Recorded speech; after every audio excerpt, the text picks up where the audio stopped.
Assalamualaikum warahmatullahi wabarakatuh. Salam sejahtera bagi kita semua. Yang terhormat Bapak dosen pengampu, Bapak Dr. Wimi Eka Putra SMSI dan Bapak Dr. Pimadi Prasetyo MSAK selaku dosen mata kuliah akuntansi syariah.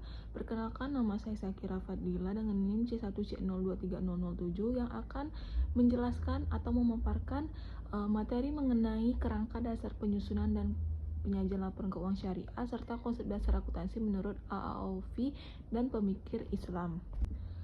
Baiklah, langsung saja masuk ke materi, yaitu ada latar belakang.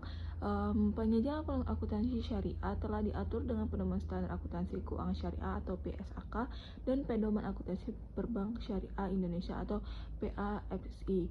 Oleh karena itu, laporan keuangan harus mampu memfasilitasi semua pihak yang terkait dengan bank syariah.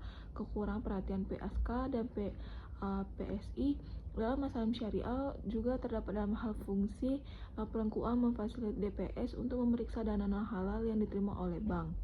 Berikutnya ada paradigma transaksi syariah. Transaksi syariah berlandaskan pada paradigma dasar bahwa alam semesta diciptai oleh Tuhan sebagai amanah atau kepercayaan ilahi dan cara kebahagiaan hidup bagi seluruh umat manusia untuk mencapai kesejahteraan hakiki secara material dan spiritual. Prinsip syariah yang berlaku umum dalam kegiatan muamalah atau transaksi syariah mengikat secara hukum bagi semua pelaku dan stakeholder perbankan yang melakukan transaksi syariah. Transaksi syariah berdasarkan pada prinsip itu ada 5. Yang pertama persaudaraan, yang kedua keadilan, yang ketiga kemaslahatan, yang keempat keseimbangan, dan yang kelima universalisme.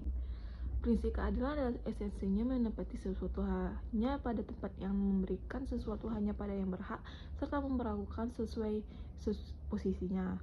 Implementasi keadilan dalam kegiatan usaha berupa turun prinsip muamalah yang melarang adanya unsur. Yang pertama ada riba, yang kedua kezaliman, yang ketiga masyir, yang keempat gahar, dan kelima haram. Tujuan dan unsur laporan keuangan dalam akuntansi syariah yaitu tujuan laporan keuangan bertujuan untuk menyediakan informasi yang menyangkut posisi keuangan, kinerja, serta perubahan posisi keuangan suatu perbank syariah yang bermanfaat bagi sejumlah besar pemakaian dalam pengambilan keputusan ekonomi. Tujuan lainnya adalah yaitu yang pertama meningkatkan kepatuhan terhadap prinsip syariah, yang kedua informasi kepatuhan perbank syariah, yang ketiga informasi untuk membantu mengevaluasi, yang keempat informasi mengenai tingkat keuntungan investasi. Unsur laporan keuangan akuntansi syariah sesuai karakteristik, maka laporan keuangan entitas syariah antara lain meliputi yang pertama komponen laporan keuangan yang mencerminkan kegiatan komersial, yang kedua komponen laporan keuangan yang mencerminkan kegiatan sosial, yang ketiga komponen laporan keuangan lainnya yang mencerminkan kegiatan dan tanggung jawab khusus entitas syariah tersebut. Konsep dasar menurut AAOV yaitu kerangka dasar akuntansi merupakan hal penting, dan untuk itu AAOV telah mengeluarkan pernyataan nomor 1 dan nomor 2 manfaat dengan menentukan tujuan akuntansi keuangan untuk lembaga keuangan syariah menurut AAOV yaitu sebagai berikut. Yang pertama, dapat digunakan sebagai paduan bagi dewan standar untuk menghasilkan standar yang konsisten. Yang kedua, tujuan akan membantu bank dan lembaga keuangan syariah untuk memiliki berbagai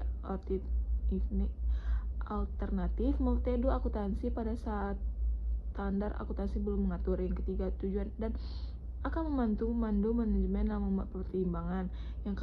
Yang keempat, tujuan jika diungkap dengan baik. Syarat kualitatif laporan keuangan menurut AOV. Yang pertama itu relevan, yang kedua dapat diandalkan, yang ketiga dapat dibandingkan, yang keempat konsisten, dan kelima dapat dimengerti. Perdebatan para pemikir akuntansi mengenai kerangka akuntansi itu ada entitas unit akuntansi, kegiatan usaha yang berkelanjutan, satuan mata uang, dan yang keempat dasar akrual. Baiklah, kesimpulan dari materi ini yaitu secara garis besar kerangka dasar penyusunan dan penyajian laporan keuangan syariah memiliki ruang lingkup yang bahas tentang tujuan laporan keuangan, karakteristik yang menentukan manfaat informasi dalam laporan keuangan, dan yang ketiga pengakuan serta unsur yang membentuk laporan keuangan, sehingga dengan adanya kerangka ini diharapkan dapat menjadi acuan dalam penyajian laporan keuangan perbankan syariah. Baiklah, sekian pemaparan materi dari saya. Mohon maaf jika ada materi yang belum benar atau belum tepat yang dapat saya sampaikan. Semoga yang menonton ini mudah-mudahan dapat dimengerti. Baiklah, saya akhirin Wassalamualaikum warahmatullahi wabarakatuh.